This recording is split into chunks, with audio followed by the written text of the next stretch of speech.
ओम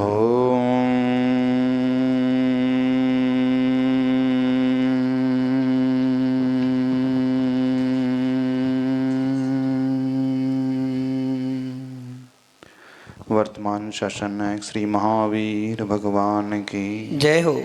संत श्रोमणी आचार्य भगवान गुरुदेव श्री विद्यासागर जी महाराज की जय हो। पूज्य आचार्य श्री समय सागर जी महाराज की जय हो। परम पूज्य निर्यापक श्रमण मुनि वीर सागर जी महाराज की, समस्त मुने संग की जय। हर जीवात्मा। नमस्ते महाराज जी। आज सिद्ध भगवान की जो अर्घ चढ़ा उसमें एक समय सिद्ध, दो समय सिद्ध और तीन समय सिद्ध, उससे क्या आशय है? एक समय सिद्ध, दो समय सिद्ध। एक समय में एक आत्मा भी सिद्ध परमेष्टि हो सकती है, अथवा एक साथ दो भी हो सकते हैं, अथवा एक साथ तीन सिद्ध भी हो सकते हैं, यह विवक्षा भी है। इस अपेक्षा से एक समय, दो समय अथवा तीन समय, 6 महीने 8 समय में 608 जीवों का ही विधान है इस संसार से मुक्त होकर के सिद्धालय में पहुंचने का। एक प्रश्न प्राय हर एक व्यक्ति के मन में उठता है, आखिर यह संसार बनाया किसने है? इस संसार में जीव आए कहाँ से? क्या कोई ऐसी फैक्ट्री है, प्लांट है जहाँ से जीवों का प्रोडक्शन हो रहा है? एक मान्यता है संस्कार की रचना करने वाला ईश्वर है जो ऊपर बैठा हुआ है, वह इस संसार को बनाता है, वह इस संसार को चलाता है और वह इस संसार का संहार करता है, नष्ट कर देता है। हिंदू मान्यता में वो ब्रह्मा, विष्णु और महेश के रूप में स्वीकार करते हैं। ब्रह्मा से संसार की उत्पत्ति वो मानते हैं, विष्णु इस संसार का पालन करता है, चलाने वाला है, और महेश यानी शंकर जी इस संसार के डिस्ट्रॉयर हैं। तो one is generator, other is operator and third one is destroyer. तीनों मिल करके हो गए GOD यानी गॉड। तो वह कोई ऐसा दिव्य पुरुष बैठ कर के संसार को निर्मित करता है, ऐसी मान्यता है। अब ये प्रश्न ये उठता है, दुनिया बनाने वाले क्या तेरे मन में समाई, काहे को दुनिया बनाई? एक गाना सुना होगा। क्यों आपने दुनिया बना दी भाई? बैठे बैठे बोर हो रहे थे। हाँ, संसार में लोग होते हैं ना, 4-6 लोग होते हैं, कुछ काम धाम नहीं होता तो बैठे बैठे बोर हो जाते हैं। बैठे बैठे क्या करें, करना है कुछ काम, शुरू करो अंताक्षरी लेकर प्रभु का नाम। पहले ऐसे बोलते थे। 4 मित्र बैठ जाते हैं टाइम पास करने के लिए, अंताक्षरी शुरू कर देते हैं ताकि समय व्यतीत हो जाए। तो क्या वो ईश्वर बैठे बैठे बोर हो रहे थे? इसके लिए उनके मन में सूझी, अपन संसार को बना देते हैं, दुनिया बना देते हैं। ऐसा है? यदि उन्होंने संसार बनाया, संसार में जीवों की उत्पत्ति की, तो आतंकवादी क्यों बना दिए, पापी क्यों बना दिए, व्यसनी क्यों बना दिए? क्यों? जिसने उत्पत्ति की वो पिता कहलाता है, और पिता हमेशा ये भाव रखता है कि मेरी हर संतान जो है बड़ी सुखी रहे, कोई दुखी ना रहे, किसी को कोई कष्ट ना आए। ये भाव रखता है कि नहीं पिता अपने बच्चों के लिए? तो जो संसार बनाएगा तो फिर वो अच्छा ही संसार बनाएगा, वो बुरा संसार क्यों बना देगा? क्यों किसी के जीवन में बहुत आपत्ति है, कोई हमेशा बीमार रहता है, कोई गरीब है, कोई जल्दी मर जाता है, कोई ऐसा भी है शरीर मिलता है लेकिन शरीर अच्छे से नहीं चलता है, कोई खूब मेहनत करता है फिर भी सफल नहीं होता है, कोई मेहनत नहीं करता तुरंत सफल हो जाता है, किसी को बैठे बिठाए सब मिल जाता है, किसी को जिंदगी भर परिश्रम करने पर भी कुछ नहीं मिलता। ऐसा क्यों बना दिया उस ईश्वर ने? एक प्रश्न अवश्य उत्पन्न होता है। फिर एक प्रश्न और उत्पन्न होता है, जब उसने पैदा ही किया है तो मार क्यों देता है, समाप्त क्यों कर देता है? ये प्रश्न भी उठता है। तो यदि कोई भगवान है इस दुनिया को बनाने वाला, तो भगवान अच्छा ही बनाएगा। वो भिन्न भिन्न रूप क्यों बना देता है, किसी को पशु क्यों, किसी को मनुष्य क्यों बना देता है? सबको अच्छा इंसान बना देता है ना? नहीं बना देता? ये प्रश्न कई लोगों के मन में उठते हैं। जब इन प्रश्नों का समाधान नहीं मिलता है, फिर वही मान्यता उत्तर देती है, जो जस कर्म करी तो तस फल चाखा। ऐसी है, जो जैसा कर्म करेगा वो वैसा ही फल पाएगा। वो आ जाते हैं, कर्म प्रधान करी विश्व राखा, जो जस कर्म करे ही तो तस फल चाखा। ऐसा आता है तुलसीदास की रामायण में। कर्म प्रधान इस विश्व को करके रख दिया है, जो जैसा कर्म करेगा वो वैसा फल पाएगा। तो फिर कर्म के अधीन फल मिल रहा है, तो फिर भगवान क्या करने वाला? ये प्रश्न भी आता हो, क्यों आपके मन में आता कि नहीं? भगवान कुछ करते हैं हमारे कि नहीं करते? बताओ। आप लोग भगवान की पूजा करने के लिए हमेशा आते हो और यहाँ पूजा करने के लिए बैठे हो, 8 दिन से लगातार पूजा कर रहे हैं। भगवान कुछ करते हैं? नहीं करते। तो फिर क्यों कर रहे हो आप पूजा? यहाँ क्यों आए हो? कुछ प्रश्न है, उठने चाहिए मन में। आज का विज्ञान कहता है कोई करने वाला नहीं, कोई बचाने वाला नहीं, कोई पालने वाला नहीं, कोई पैदा करने वाला नहीं। तर्क तो वो सही देते हैं। अब फिर एक प्रश्न और उठता है, यदि भगवान ने, इस ईश्वर ने दुनिया बनाई, तो ईश्वर को भी कुछ इच्छाएं पैदा होती हैं। यदि ईश्वर के मन में भी इच्छाएं हैं और सामान्य इंसान के मन में भी इच्छाएं पैदा हो रही हैं, फिर दोनों में क्या अंतर रहा? क्या अंतर रहा? कभी सोचना।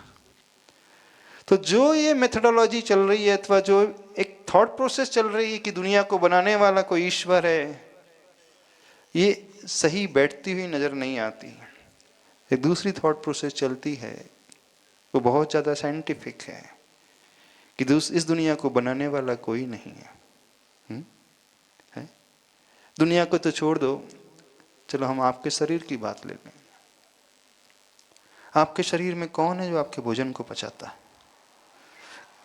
कौन डिसाइड करता है कि आपके हार्ट को पंप करना है? किडनी अपना काम हमेशा फिल्टर प्लांट की भांति करते रहती है, लंग्स हमेशा सांस लेते रहते हैं, हार्ट हमेशा ब्लड पंप करते रहता है, लीवर भोजन को पचाते रहता है, बॉडी के हर पार्ट्स अपने आप काम करते रहते हैं।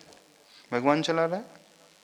चलो आपके शरीर की बात करें, एक इंसान के शरीर की बात कर रहे हैं। अभी तो दुनिया में बहुत सारे हैं, गिनती नहीं उतने हैं, सबकी छोड़ दो, एक इंसान की। आपकी बॉडी को कौन चलाता है? सोचो, कौन चला रहा है?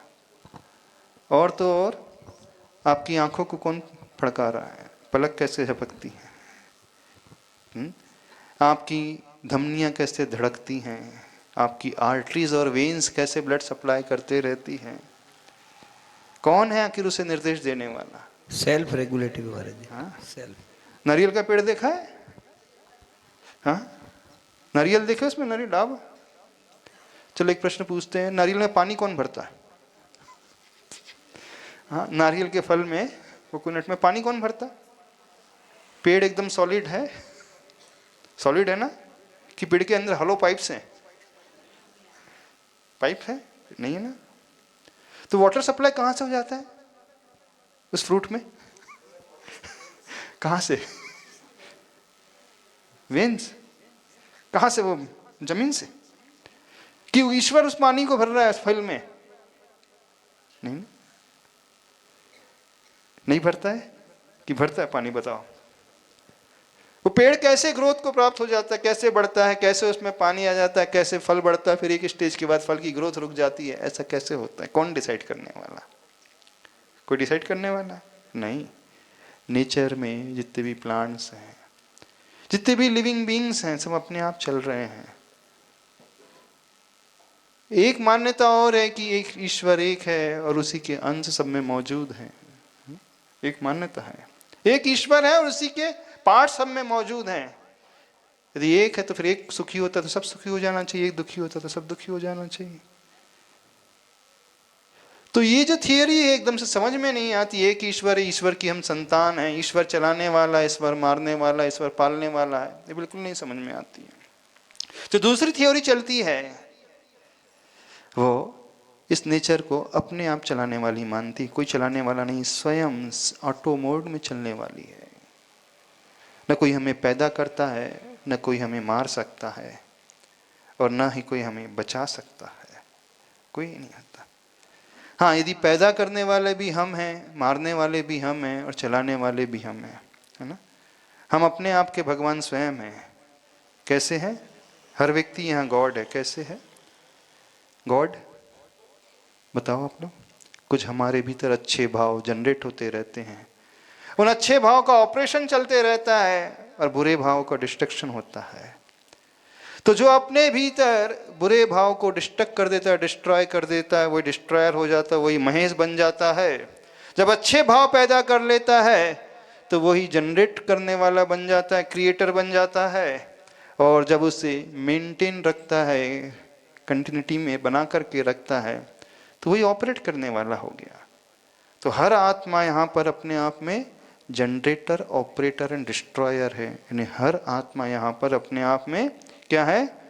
जीओडी है, गॉड है ना। हाँ, लेकिन जो इसे नहीं समझता है वही डीओजी बन जाता है। हाँ, जो इसे नहीं समझ पाता है वो जीओडी नहीं बन करके डीओजी बन जाता है। डीओजी समझते क्या होता है? हाँ, बस रिवर्स है। जीओडी में वो अच्छे विचारों को पैदा करेगा, अच्छे थॉट्स लेकर के आएगा, अच्छे इमोशंस को अपने भीतर पैदा करेगा और उसको मेंटेन करके रखेगा, और बुरे विचारों को, बुरी आदतों को, पापों को नष्ट करने वाला होगा। वो ऐसा व्यक्ति, ऐसी आत्मा ही स्वयं एक दिन गॉड के रूप में दुनिया में आ जाती है। और जो इस प्रकार से नहीं चलती है, वो किस रूप से चलती है? वो डीओजी के रूप में होती है।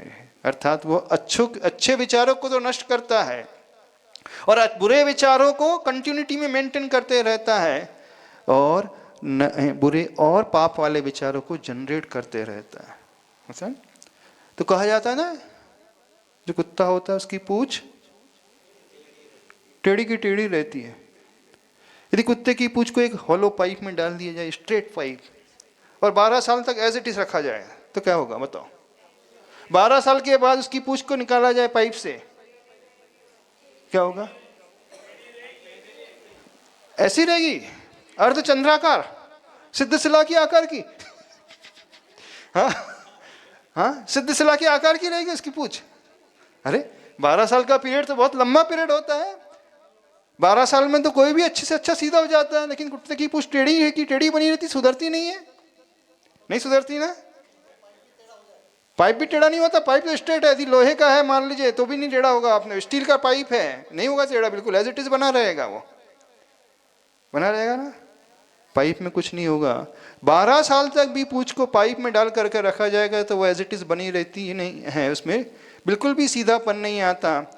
तो जो इस प्रकार की विचारधारा है वाला होता है, जो बिल्कुल नहीं सुधरता है, उसे क्या कहा जाता है? काला जी क्या बोलेंगे उससे? क्या बोलेंगे? डीओजी, कुत्ते की पूंछ वाला है जो कभी नहीं सुधरता है। तो आप लोग कैसे हो? पूछ रहे हैं पहले आप ही से पूछ रहे हैं कैसे हो? गॉड हो कि डीओजी हो? जीओडी हो कि डीओजी हो?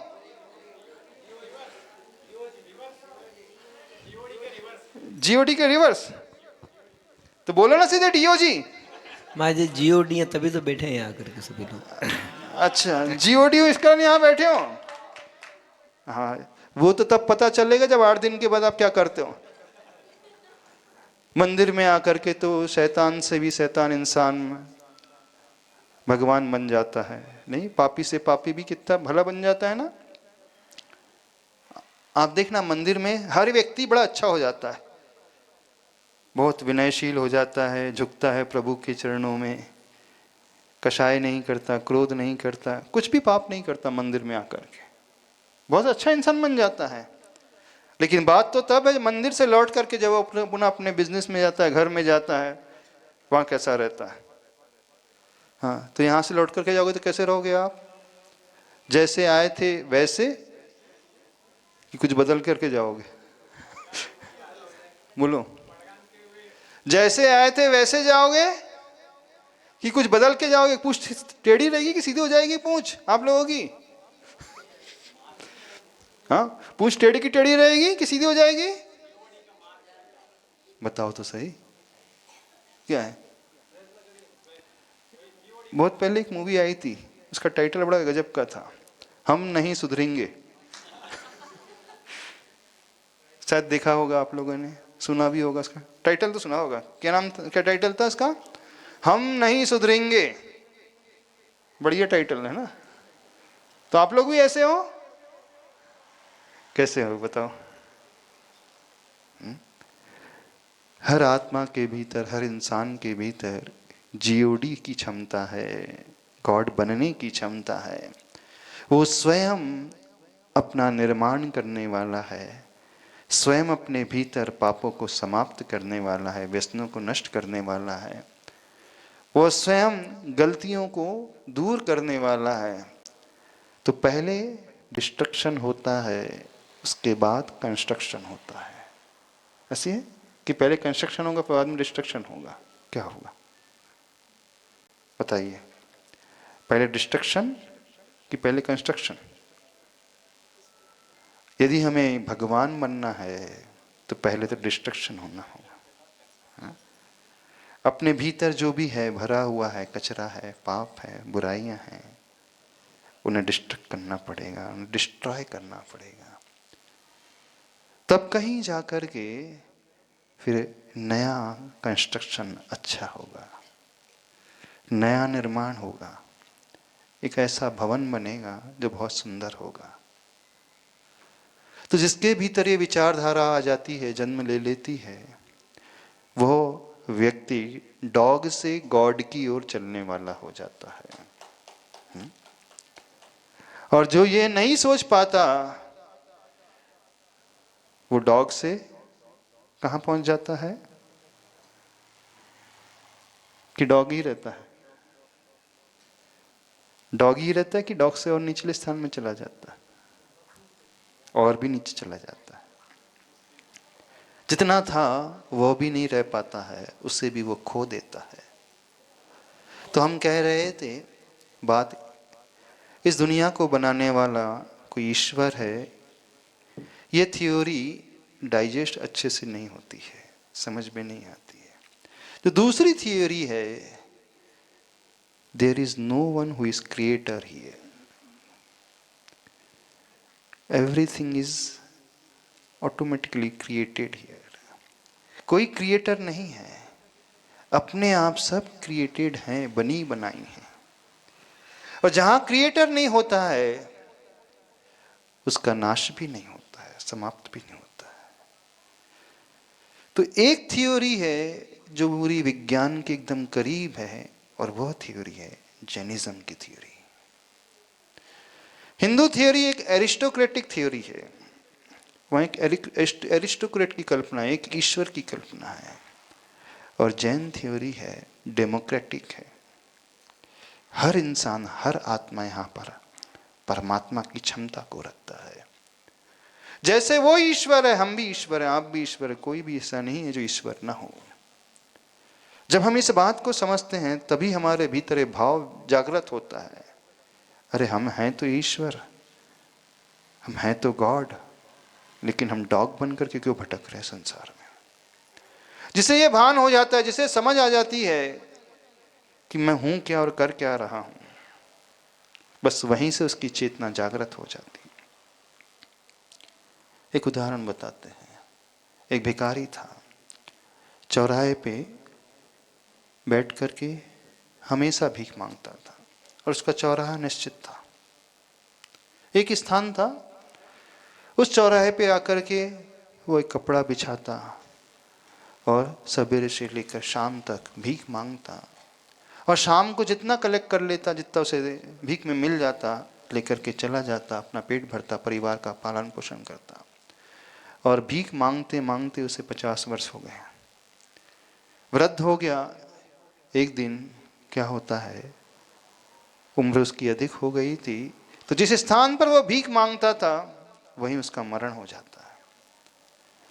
लेकिन कोई आसपास उसका था नहीं, कौन उसे संभाले, कौन उसे दफनाए, कौन उसे जलाए, कौन उसे शमशान घाट लेकर के जाए, खर्चा कौन करे भाई।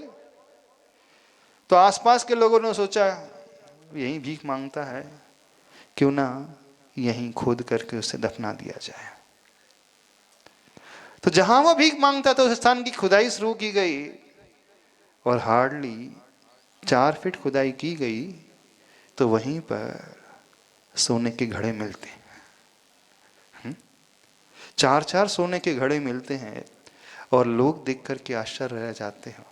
बताओ, स्वर्ण मुद्राओं के बीच में बैठकर के, करोड़ों की धन संपत्ति के बीच में बैठकर के ये भिखारी हमेशा भीख मांगता था। कभी उसने अपने नीचे की जमीन देखी नहीं। काश कभी उसी स्थान को खोद लिया होता तो उसे पता चल जाता मैं हूं तो कितना अमीर, लेकिन मैं कर क्या रहा हूं। ऐसे ही सबकी दशा है, हर संसारी व्यक्ति की दशा है, नहीं है? आप जहां हो आपके भीतर वही छिपा हुआ है, जैसे उस भिखारी की जमीन के भीतर छिपा हुआ था। हर एक आत्मा में छिपा हुआ है। क्या छिपा हुआ है? वो भगवान तत्व छिपा हुआ है। कोई आत्मा ऐसी नहीं है जो कमजोर है। हर आत्मा यहां पर अपने आप में परमात्मा बनने की शक्ति रखती है। हर आत्मा यहां पर परमात्मा है। सव्वे शुद्धा हो शुद्ध नया। हर आत्मा शुद्ध नय की विवक्षा में पूर्ण शुद्ध है। हम में और सिद्धों में कोई अंतर नहीं, कोई अंतर नहीं। बस अंतर इतना ही है, उन्होंने शुद्धत्व प्रकट कर लिया है, हमारा छिपा हुआ है, ढका हुआ है। बस हमें ये भान हो जाए।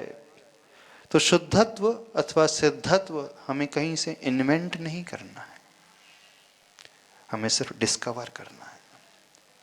डिस्कवरी और इन्वेंशन में क्या डिफरेंस जानते हैं? 2 वर्ड आते हैं, एक है इन्वेंशन, इन्वेंट करना, और दूसरा वर्ड आता है डिस्कवर करना। इन्वेंशन का अर्थ है आविष्कार करना।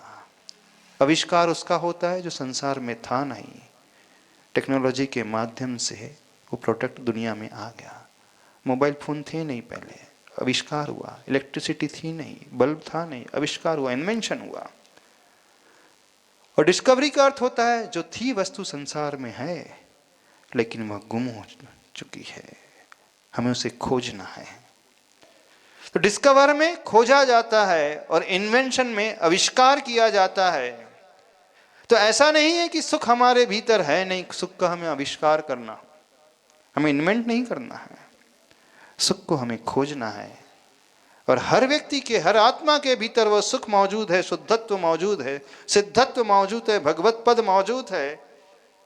उसे खोजने के लिए क्या करना होगा? आप पानी कहां से लाते हो? कुएं से। कुएं में पानी कहां से आता है बताओ? कुएं में पानी बाहर से नहीं आता, जमीन के अंदर से आता है। तो पानी पाने के लिए हमें खोदना पड़ता है, खोजना पड़ता है, इन्वेंट नहीं करना पड़ता है। पानी तो मौजूद है भीतर, बस उसके ऊपर की परत को हटाना है। मिट्टी की परत की, पत्थर की परत को हटा करके फेंक दिया आपने, तो वो झरने से पानी फूट करके आ ही जाएगा। हम पानी पैदा नहीं करते कभी, कोई भी व्यक्ति संसार में पानी पैदा नहीं करता है। पानी सबके पास है, बस पानी को पाने के लिए उसे क्या पुरुषार्थ करना पड़ेगा? खोदना पड़ेगा, खुदाई करना पड़ेगा। जो उस पानी के ऊपर, पानी की सतह के ऊपर बड़ी बड़ी लेयर्स बन गई हैं, मिट्टी की, पत्थर की, स्टोन्स की, जो व्यक्ति जितनी जल्दी खोद लेगा वो पानी को खोज करके प्रकट कर लेगा, और जो सोता रहेगा वो वैसा ही रह जाएगा। उस भिखारी के भांति ही जो करोड़ों की संपत्ति लेकर के पैदा हुआ था लेकिन वैसे ही मर गया। और अधिकांश लोग दुनिया में बिल्कुल ऐसे ही होते हैं, उस भिखारी की भांति होते हैं। सबके पास वो क्षमता है, कोई ऐसा नहीं है जिसके पास क्षमता नहीं है, लेकिन जैसे आप पैदा हुए थे वैसे ही मर जाओगे। बिल्कुल, बहुत विडंबना है। अधिकांश लोग वैसे ही मर जाते हैं, वो देख ही नहीं पाते, खोज ही नहीं पाते, खोजना तो बहुत दूर, सोच ही नहीं पाते। सोचा है आपने कभी? इस विधान में आकर के एक प्रश्न आप लोगों के लिए छोड़ रहे हैं, क्योंकि कल आप चले जाओगे। कहाँ चले जाओगे? जहाँ से आए थे वहीं चले जाओगे। कहाँ से आए हो? कहाँ से आए आप लोग? हाँ, निगोद से। कहाँ से आया ये जीव? मनुष्य कहाँ से आया है? निगोद से। तो कहाँ चले जाओगे? जहाँ से आए वहीं चले जाओगे ना। निगोद समझते हो? जैसे साइंस में ना पैरासाइट्स होते हैं, an numbers of parasite, uncountable नहीं। इस संसार में इनफाइनाइट सोल्स हैं, इनफाइनाइट जीव हैं, और जितनी सोल है हर सोल अपने आप में ईश्वर बनने की क्षमता रखती है। तो जैनिज्म फिलॉसफी ये कहती है हर आत्मा परमात्मा बनती है, और हिंदू फिलॉसफी कहती है परमात्मा एक ही है और वो सारी आत्मा उस परमात्मा का अंश है। हमारा उठना बैठना, स्वर्ग जाना, नरक जाना, मनुष्य बनना, पशु बनना, ये उसके हाथ में है। जैसा जैसा वो चलाएगा वैसा वैसा हम चलेंगे। ऊपर वाला पासा फेंके बाहर चलते दांव, है ना। कभी धूप कभी छाँव, एक गाना ना प्रदीप का भजन, सुख दुख दोनों रहते जीव जिसमें जीवन है वो गाँव, कभी धूप कभी छाँव, ऊपर वाला पासा फेंके नीचे चलते दांव, कभी धूप कभी छाँव। ये फिलॉसफी जो आ रही है ऊपर वाला ईश्वर को इंगित कर रही है, लेकिन जैन फिलॉसफी कहती नहीं है भीतर वाला पासा फेंके बाहर चलते दांव। आचार्य भगवान ये कहते थे, थोड़ा सा सुधार लेना। ऊपर वाला पासा नहीं फेंकता है, नीचे दांव नहीं चलते। भीतर वाला स्वयं हमारी आत्मा ने, स्वयं हमारी आत्मा द्वारा किए हुए जो कर्म है वही पासा फेंकते हैं और उसके अनुसार बाहर दांव चलते रहते हैं। सुख मिलना, दुख मिलना, अच्छा होना, बुरा होना, गरीब होना, अमीर होना, अधिक जी जाना, रोगी का या निरोगी का, या ये सब भीतर वाला पासा फेंकता है। हर आत्मा जो कर्म करती है, जैसे वो कर्म करती है उसके अनुसार पासे बाहर पड़ते हैं और उन पासों के अनुसार उसका जीवन चलता चला जाता है। ये ना, ये बड़ी साइंटिफिक थ्योरी है। तो जैनिज्म ये कहती है कि यहां एक ईश्वर नहीं है, एक एरिस्टोक्रेटिक परंपरा नहीं है, डेमोक्रेटिक परंपरा है। डेमोक्रेसी में क्या होता है? डेमोक्रेसी में क्या होता है? आज का नागरिक कल का राष्ट्रपति है। आज का बच्चा कल का नागरिक, और कल का नागरिक परसों का राष्ट्रपति है। आज का नागरिक कल का प्रधानमंत्री है ना। हर इंसान, हर गरीब से गरीब यहाँ प्रधानमंत्री बन सकता है कि नहीं? प्रेसिडेंट बन सकता है कि नहीं? अभी प्रेसिडेंट कौन है? Indian president Draupadi Murmu, OBC से, लेगेसी से नहीं आ रही, वो राजा महाराजा की परंपरा से नहीं आ रही है, एक सामान्य फैमिली से आई है, आदिवासी फैमिली से आई है, जिसे कुछ नहीं मिला था, कोई लेगेसी, कोई विरासत नहीं मिली थी, संपत्ति नहीं मिली थी बाप दादा की, कि राजा महाराजा के घर में पैदा हुई और वो एक डेमोक्रेटिक कंट्री की प्रेसिडेंट बन जाती है। एक चाय वाला प्राइम मिनिस्टर बन जाता है। कभी कोई सोच सकता है जो चाय बेचता और प्रधानमंत्री बन जाए?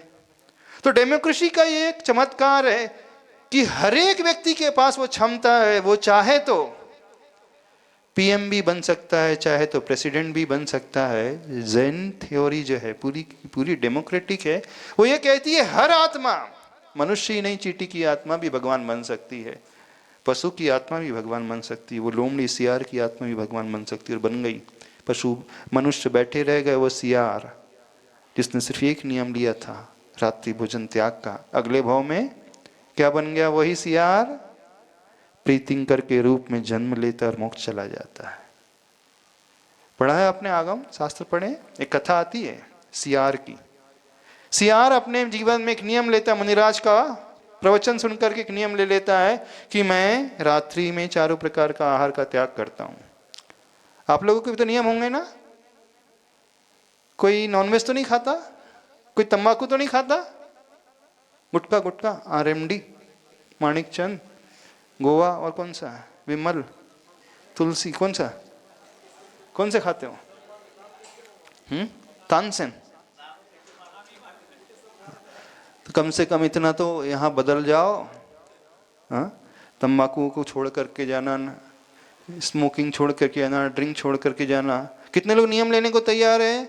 यहाँ से जाओगे तो अब लौट करके जाओगे तो कोई किसी प्रकार का व्यसन नहीं करोगे।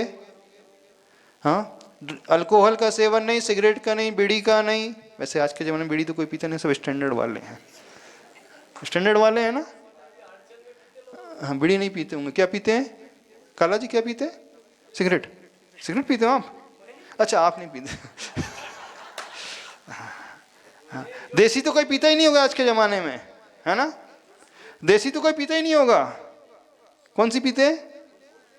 हाँ, इंग्लिश पीते हैं। देसी नहीं पीते, देसी ठर्रा नहीं पीते। कौन सी पीते? इंग्लिश वाइन पीते। ऐसे तो नहीं है। बोले हम स्टैंडर्ड वाले हैं महाराज जी। कहाँ देसी ऐसी के चक्कर में, कहाँ रगड़ा पेटिस वो चूने वाला, वो पुराने जमाने की बात होगी। तो एडवांस है, गुटखा खाते हैं, सिगरेट पीते हैं, अथवा हुक्का पीते हैं, फ्लेवर्ड हुक्का। आज की नई जनरेशन क्या लेती है? फ्लेवर्ड हुक्का, है ना। वेप है, इलेक्ट्रॉनिक सिगरेट्स है, पीती है। हम मेट्रोज में, जैसे बेंगलोर में रहने वाले हो सकते हैं बच्चे पीते भी होंगे फ्लेवर्ड हुक्का, पीते होंगे ना। वेब सिगरेट तो पीते होंगे कि नहीं? वेब्स। अरे बच्चों को पता है, पेरेंट्स को नहीं पता है, बच्चों को पता रहता है। बच्चे बहुत एडवांस है आज के। हाँ, तो वो इलेक्ट्रॉनिक सिगरेट पीते हैं, फ्लेवर्ड हुक्का पीते हैं, और कैन में है जो वो बियर पीते हैं, फ्रूट बियर जिसका नाम है। एडवांस है बच्चे। तो एक सियार था जो सियार की पशु की पर्याय में था। मुनि महाराज के उपदेश को सुन करके वो अपने जीवन में एक नियम ले लेता है, आज से मैं रात्रि में भोजन नहीं करूँगा, पानी भी नहीं पीऊँगा। और नियम को ऐसा निभाता है, उसे बहुत प्यास लगती, गर्मी के दिन थे। पानी तलाश करते रहता है, पानी कहीं नहीं मिलता है। खोजते खोजते जंगल में से एक बावड़ी मिलती है। बावड़ी समझते? कुआं जैसा होता है, नीचे उतर के, जहाँ सीढ़ी होती है नीचे उतर करके, बहुत गहराई में नीचे उतर करके जाता है, जहाँ पानी था थोड़ा सा, लेकिन इतनी ज़्यादा गहराई थी कि सूर्य की रोशनी वहाँ पहुँच नहीं रही थी। जैसे नीचे पहुँचता है, अंधकार छा जाता है, तो उसे लगा अब रात हो गई। क्या लगता है? रात हो गई। और मेरा तो नियम है रात में पानी नहीं पीना, मैंने गुरु के सामने नियम लिए हैं। और जबकि बहुत प्यासा था, पानी नहीं पीता, एक बूंद भी पानी नहीं पीता, और वैसे ही ऊपर आ जाता। आप लोग होते तो पी लेते। क्यों? महाराज जी से प्रायश्चित ले लेंगे जाकर के, है ना। अथवा एक नमोकार मंत्र की माला फेर लेंगे। क्यों? गांधी जी ऐसे ही है ना, जी। लोग कैसे करते हैं? क्या जाता है आज के जमाने में सब चलता है, अपन तो तोड़ दो, थोड़ा बहुत चलता है। एक प्रायश्चित ले लेंगे, एक माला फेर लेंगे। लेकिन वो सियार की पर्याय में रहने वाला जीव, उसने पानी नहीं पिया, और उसे ये लग रहा था कि सूर्य अस्त हो चुका है, सनसेट हो चुका है। फिर वो ऊपर चढ़ करके आता है, देखता है अरे यहाँ तो दिन है, अभी सूर्य है। मैं इतनी गहराई में पहुंच गया था शायद, इसलिए मुझे ऐसा लग रहा था। फिर वो न जाने सैकड़ों सीढ़ी उतर करके नीचे जाता है, फिर देखता है अंधकार। अब उसके मन में कुछ प्रश्न उठता है, शायद अब सूर्य अस्त हो गया होगा, क्योंकि मैं सवेरे से भटक रहा हूँ पानी की तलाश में, कहीं पानी नहीं मिल रहा है। कहीं ऐसा ना हो मेरा नियम टूट जाए, दूसरी बार भी पानी नहीं पीता। अब पूरा लथपथ हो चुका है, पसीने पसीने से कंठ तक प्राण आ चुके हैं। जैसे तैसे ऊपर आता है, फिर देखता है अरे अभी तो सूर्य है।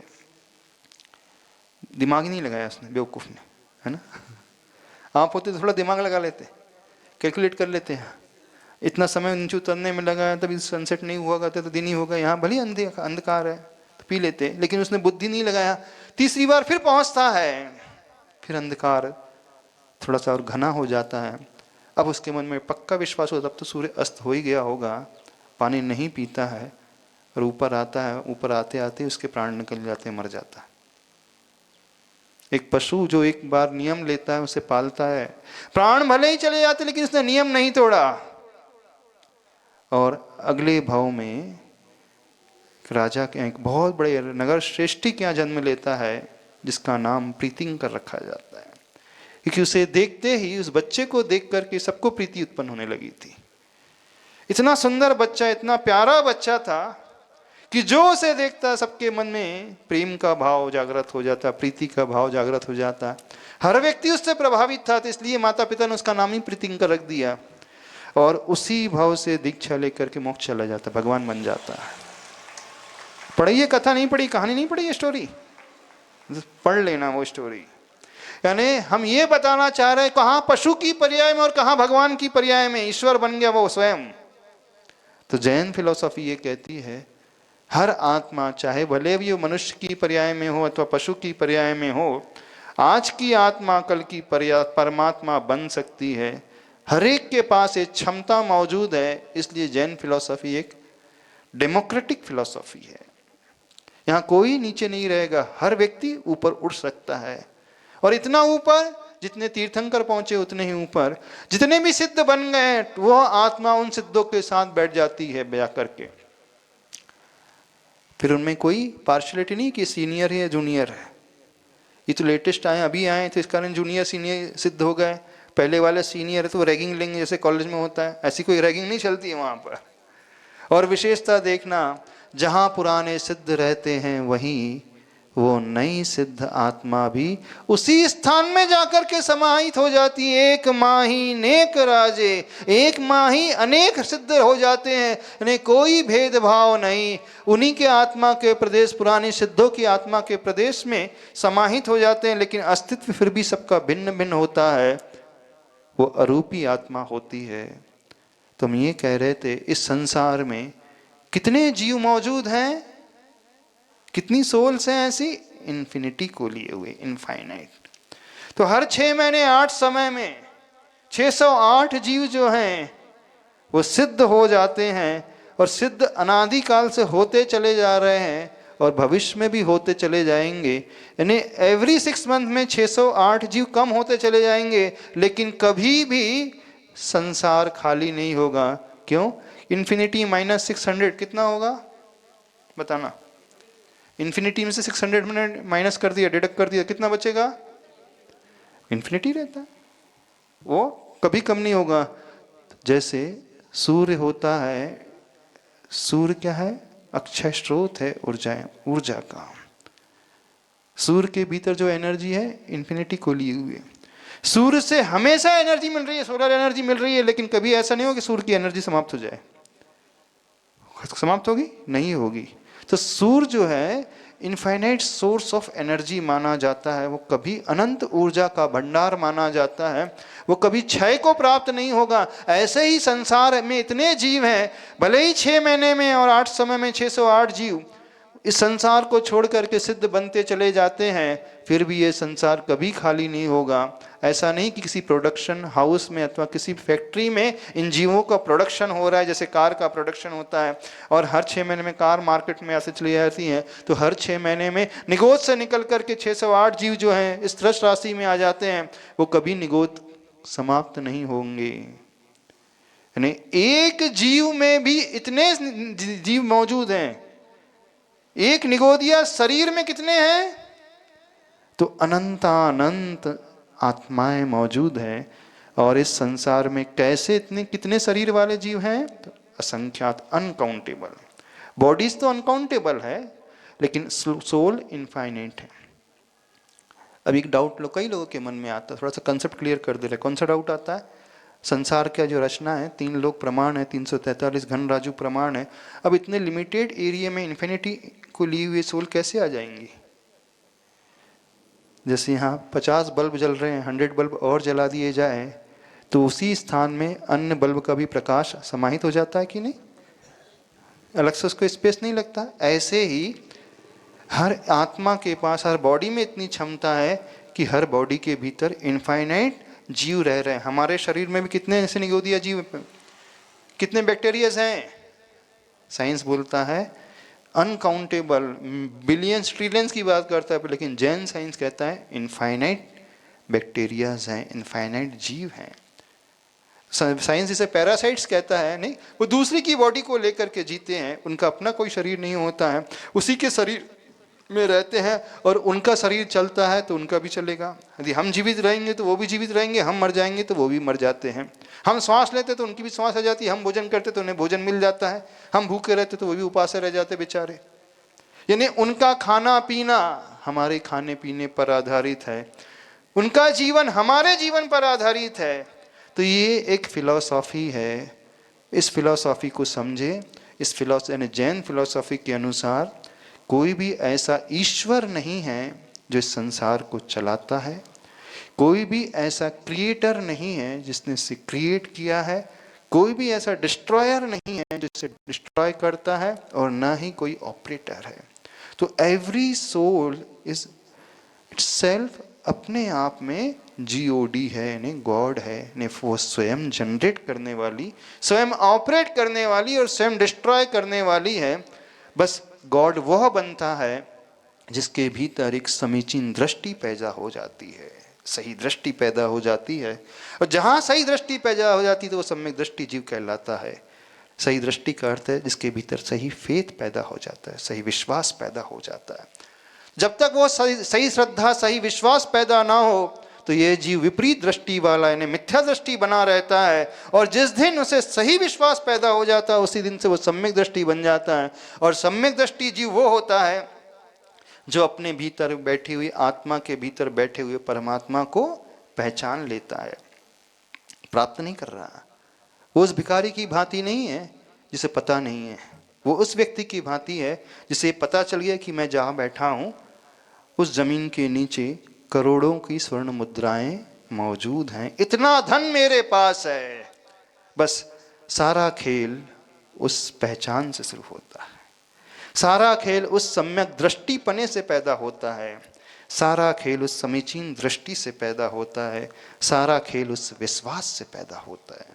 जिसके भीतर ये विश्वास पैदा हो जाता है कि मैं कल का भगवान आत्मा हूँ, फिर वो पापों में रुलेगा नहीं, पापों में डुलेगा नहीं, पापों में डूबेगा नहीं, फिर अपने भगवान आत्मा को प्रकट करने के लिए पुरुषार्थ करना प्रारंभ कर देता है। यानी सम्यक दृष्टि जो जीव होता है अपनी आत्मा के भीतर बैठे हुए परमात्मा को खोज लेता है, उसे इतना विश्वास हो जाता है। तो आज का बच्चा कल का नागरिक, कल का नागरिक परसों का प्रेसिडेंट। तो आज का मिथ्या दृष्टि कल का सम्यक दृष्टि, कल का सम्यक दृष्टि परसों का भगवान आत्मा। तो आप लोग कौन हो? भगवान आत्मा? भगवान आत्मा हो कि नरक आत्मा कि पापी आत्मा? कुछ हमारी बात समझ में आ रही है? हाँ, तो किसकी पूजा कर रहे हो आप लोग? भगवान आत्मा की। एक भगवान आत्मा दूसरी भगवान आत्मा की पूजा कर रहा है। बस अंतर इतना है, ये कल भगवान बनेंगे और ये आज बन चुके हैं। उनका वर्तमान हमारा ये भविष्य है और हमारा वर्तमान उनका पास्ट था। उनकी पास्ट लाइफ बिल्कुल एज इट इज जैसी हमारी प्रेजेंट लाइफ है और उनकी प्रेजेंट लाइफ हमारी फ्यूचर लाइफ है। जिसे ये विश्वास हो जाएगा वही इस खोज के लिए निकल पड़ेगा। तो घबराना नहीं। जिन सिद्धों की पूजा कर रहे हैं कल वो भी बिल्कुल ऐसे ही थे, सियार की पर्याय में थे, मारीची की पर्याय में थे, चोर की पर्याय में थे, अंजन चोर। आप तो चोर नहीं हो, नहीं ना? आप तो पशु नहीं हो, सियार नहीं हो ना? आप तो होशियार हो। हाँ, वो सियार था, आप क्या हो? होशियार। आचार्य बोलते थे होशियार, होशियार। तो आप कैसे हो? होशियार हो ना? तो आज इनको परमात्मा को देख रहे हो, इन परमात्मा की पूजा कर रहे हो, कल आपकी भी पूजा होगी। विश्वास है आपको कि आप भी भगवान बन पाओगे? कितनों को विश्वास है? थोड़ा हाथ खड़े करें, देख तो ले। बहुत को तो डाउटफुल है भी, डाउट पता नहीं हम बनेंगे कि नहीं, हम में क्षमता है भी कि नहीं। अरे भगवान व्यक्ति बाद में बनता है, पहले अपनी क्षमता को पहचानता है। फाइंड योर पोटेंशियल, अपने पोटेंशियल को पहचानो तो सही। आप कहाँ भगवान हो, कहाँ सिद्ध हो और कहाँ नरकों की भांति जीवन जी रहे हो। शर्म नहीं आती आप लोगों को? हाँ, शर्म नहीं आती? एक राजा भिखारी बनकर के जी, शर्म आना चाहिए ना उसको। एक करोड़पति के यहाँ पैदा हुआ और भीख मांग रहा है सड़क में, उसको शर्म आना चाहिए कि नहीं? हाँ, उसके बाप दादा है करोड़पति, अरबपति, अरबपति, और वो क्या है, सबके आगे हाथ, टैक्सी ड्राइवर के आगे हाथ फैलाते, भाई एक पुड़िया दे दे, पाउच दे दे, पाउच खाना है।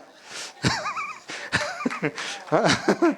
आप भी हाथ फैला देते हो रिक्शे वाले के पास, ऑटो रिक्शे के पास जाकर, हाँ थोड़ा वो बीड़ी पी रहा था, थोड़े से एक कस मैं भी मार लेता हूँ। हाथ फैलाते हो कि नहीं?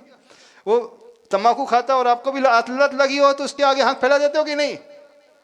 कईयों को देखा हमने, करोड़पति जो है टैक्सी ड्राइवर से भी मांग लेते हैं पाउच।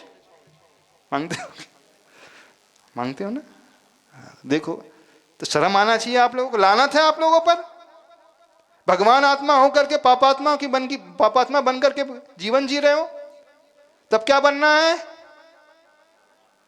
भगवान बनना है ना, तो फिर पापी सारे कार छोड़ दोगे? नहीं छोड़ोगे, छोड़ दोगे ना? तो यहां से जाओगे तो पाप छोड़ करके जाना।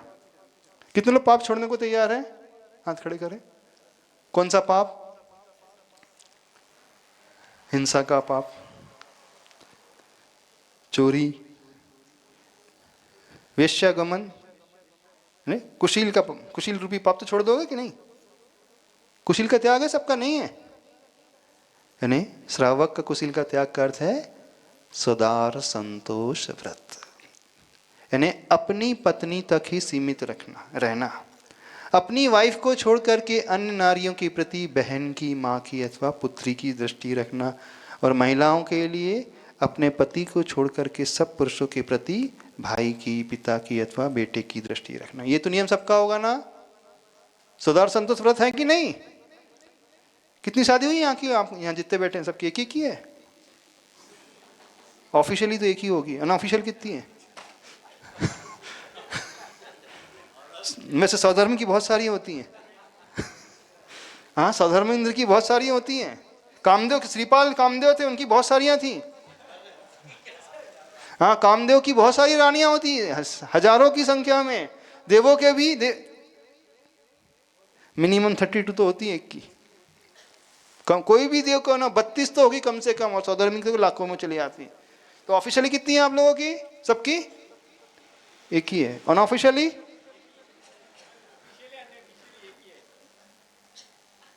सही सही बताना, जितने बैठे हैं सबकी एक ही है ना? अच्छा, भावों में एक है कि कई है? जब मूवी देखते होंगे, मोबाइल देखते होंगे, कोई सीरियल देखते होंगे, कोई वीडियो देखते होंगे, तो भाव खराब हो जाते कि नहीं? द्रव्य से तो एक ही है, भावों से अब पता नहीं, जितनी देख ले उतनी हो जाएंगे। तो भाव के पाप को भी छोड़ करके जाना, अर्थात मन, वचन और काय से कुशील का त्याग कर देना। परिग्रह का प्रमाण बना लेना, सीमा ले लेना, जितनी आवश्यकता उतना ही रखना। कहने का अभिप्राय, प्रतिमा लेकर के चले जाना। जो पापों का त्याग करता है वो क्या बन जाता है? अनुव्रती बन जाता है, प्रतिमाधारी बन जाता है। तो यहाँ से प्रतिमा लेकर के जाओगे, ज़्यादा तो नहीं हो रहा है? अब त्याग के ऊपर आ गया, थोड़ा सा परेशान लगने लगा होगा महाराज जी। अभी तक तो सुनने में अच्छा लगता है, लेकिन अब त्याग की बात करने लगा, अभी जम नहीं रहा कुछ आज के ज़माने में। अब कई लोगों को लगने लगा होगा हमारा ये बहुत हो गया, अब छोड़ दो, छोड़ दें। अच्छा, क्या बोलते सब लोग? क्या बोलते? अभी आपकी उम्र है क्या? अच्छा, हाँ, तो लिखा करके लाएं, 108 साल तक जीना है। 40 साल में निपट रहे हैं, हार्ट अटैक आ रहे हैं, 35 में हार्ट फेल हो रहा है। जिम में जाते हैं और कौन सी मशीन में? TMT टेस्ट करते हैं, ट्रेडमिल में करते हैं, वहीं ट्रेडमिल में रन करते करते ही राम नाम सत्य। किसी का कोई भरोसा नहीं आज की दुनिया में। जब से कोविड हुआ है तो आफ्टर इफेक्ट बड़े खतरनाक हो रहे हैं, पोस्ट कोविड इफेक्ट जो बहुत खतरनाक हो रहे हैं वैक्सीन के। पता ही नहीं चल रहा कौन कब निपट रहा है, तो कोई गारंटी नहीं है। निपटो उससे पहले ही अपने पापों को निपटा दो, है ना? खुद निपटो, उससे पूर्व ही पापों को निपटा दो तो कल्याण हो जाएगा। नागपुर में कौन सा धर्मेंद्र? हाँ, चले गए। कोई भरोसा नहीं है, संसार अनित्य है, क्षणभंगुर है। तो जब तक जीवन है, जब तक होश हवास है, जब तक चेतना अच्छी है, पापों का त्याग कर लोगे तो सिद्धों की आराधना सही सार्थक मानी जाएगी, नहीं है तो सिर उदक चंदन तंदुल। पंडित जी बोले स्वाहा तो सबने बोले स्वाहा। कितने अर्घ हो गए आज? 512 हो गए स्पीड से। अर्थ अर्थ कितना पता चला? पता नहीं। अर्थ अर्थ तो भैया जी जाने क्या था। ऐसा तो नहीं था। तो क्या करना है? द्रव्य से पूजा हो गई, द्रव्य से विधान हो गया। अब भावों से पूजा, भावों से विधान। भावों से विधान का अर्थ है जो सिद्धात्मा है, हमारी भावी पर्याय भी हमें सिद्धात्मा के रूप में नजर आ जाए तो आपकी भाव पूजा हो जाएगी। ठीक है ना? हम हमेशा एक बात बोलते हैं, जब भी आप मंदिर में दर्शन करने जाओ ना, तो भगवान को देख करके बोलना, भगवान मुझे आपका सिंहासन बहुत अच्छा लग रहा है, मुझे आपका सिंहासन चाहिए। क्या बोलना भगवान से? आपका सिंहासन बड़ा गजब का लग रहा है, मुझे आपका सिंहासन चाहिए, मुझे आपके सिंहासन पर बैठना है। मांगना भगवान से। हम मांगने से, भगवान से मांगने का तरीका आपको बताते हैं। किस पे ललचाना? भगवान के सिंहासन पर। बोल देना भगवान मुझे आपके ही सिंहासन पे बैठना है, उससे कम में मैं कॉम्प्रोमाइज बिल्कुल नहीं करूंगा। है इतनी हिम्मत भगवान से कहने की? जिस आसन में, कमलासन में बैठे हैं, कभी देखना कि वहीं महावीर भगवान में, बाजू में आप भी शेयरिंग करके एक ही सिंहासन पे दो बैठ जाओ। देख सकते हो? कभी विजुलाइज कर सकते हो? करो विजुलाइजेशन। जिस आसन में महावीर प्रभु बैठे हैं कमलासन में, उसी में आप भी बैठ जाओ कभी। अवहेलना मानी जाएगी? नहीं, अवहेलना नहीं मानी जाएगी। ये सपने देखना सीखो, ये सपने देखना सीखो कि वो दिन कब आएगा जब मेरा भी सिंहासन ऐसी लगेगा। तो फिर आपकी पूजा सार्थक सिद्ध हो जाएगी। ठीक है? तो अब विधान पूरा हो गया, समझ में आ गया? इस संसार को किसी ने नहीं बनाया, संसार बनाया है। कोई इसे बनाने वाला नहीं, कोई चलाने वाला नहीं, कोई इसे संहार करने वाला नहीं, नष्ट करने वाला नहीं। हर आत्मा यहाँ पर गॉड के रूप में है, बशर्ते उसकी दृष्टि समीचीन हो जाए। नहीं है तो डॉग के रूप में, कुत्ते की पूंछ टेढ़ी से हो टेढ़ी ही टेढ़ी रहती है, कभी सुधरती नहीं है। अधिकांश लोग उस कुत्ते की पूंछ की भांति रहते हैं, कभी नहीं बदलते। इतना प्रवचन इतने दिन से सुन रहे हो, किसी में परिवर्तन आया? हाथ खड़े करके, इनमें परिवर्तन आया? अधिकांश में नहीं आया। इसका मतलब क्या? अर्धचंद्राकार। सिद्धशिला भी अर्धचंद्राकार होती है, पूंछ भी अर्धचंद्राकार। तो कौन से हैं? कौन से अर्धचंद्राकार क्यों हो तुम? बताओ तो सही। डॉग वाली, सिद्धशिला वाली? कोशिश करना। हाँ, सिद्धों की पूजा करते करते कभी ये भाव भी आला लेना, प्रभु वो दिन कब आएगा जब मेरा सब कुछ छूट जाएगा, मेरा शरीर भी नहीं रहेगा, मेरी आत्मा बिल्कुल आप जैसी आत्मा, शुद्ध आत्मा हो जाएगी। तब तो आपकी भी पूजा करना सार्थकता को लिए हुए। इतना ही कहना पर्याप्त समझते हैं। बोलिए अनंतानंत सिद्ध परमेष्टि भगवान की जय हो। परम पूज्य निर्यापक श्रमण मुनि वीर। तो यहाँ से क्या नियम लेकर के जाओगे? हाँ, सम्यक ज्ञानाय नमः, सम्यक चारित्राय नमः। जो हम बोलेंगे वो दोहराना है।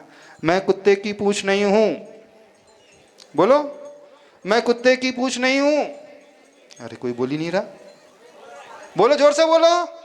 मैं कुत्ते की पूंछ नहीं हूं, मैं कुत्ते की पूंछ नहीं हूं, मैं कुत्ते की पूंछ नहीं हूं। क्या हुआ? आवाज नहीं आ रही? अब आप लोग को नमो सिद्धड़न समझ में नहीं आएगा, ये मंत्र समझ में आएगा। मैं कुत्ते की पूंछ नहीं हूं। हाँ बोलो, जोर से बोलो, चिल्ला करके बोलो। मैं कुत्ते की पूंछ नहीं हूं, मैं कुत्ते की पूंछ नहीं हूं, मैं कुत्ते की पूंछ नहीं हूं, मैं डॉग नहीं हूं, मैं गॉड हूं, मैं गॉड हूं, मैं डॉग नहीं हूं, मैं डॉग नहीं हूं, मैं गॉड हूं, मैं गॉड हूं। हूँ स्वतंत्र निश्चल निष्काम, ज्ञाता दृष्टा आत्म राम। मैं वो हूँ जो है भगवान, जो मैं हूँ वो है भगवान। अंतर यही ऊपरी जान, विराग यहाँ राग वितान। हाँ, ये तो समझ में आ रहा है। जो हम कह रहे हो उसे कहने में डर लग रहा है। हमने थोड़ा मॉडिफाइड कर दिया शब्दों को, बात तो वही है। तुम कहो मैं डॉग नहीं हूं, मैं गॉड हूं। मैं गॉड हूं, मैं डॉग नहीं हूं। उसका हिंदी में क्या है? मैं कुत्ते की पूंछ नहीं हूं। ये याद रहेगा, जीवन भर नहीं भूलोगे आप। हूं स्वतंत्र निश्चल निष्काम तो भूल जाओगे आप। तो इसे इस मंत्र को याद करना है, रोज सवेरे सवेरे उठ करके 9 बार इस मंत्र को फेरना है। कौन सा मंत्र? काला जी बोलो, माइक लो। हाँ 9 बार दोहराओ। हाँ श्रीपाल जी दोहरा रहे, बोल रहे हैं, बाकी सभी लोग बोलेंगे इस मंत्र को। हाँ मैं डॉग नहीं हूँ, मैं डॉग नहीं हूँ, अरे हिंदी में बोलो।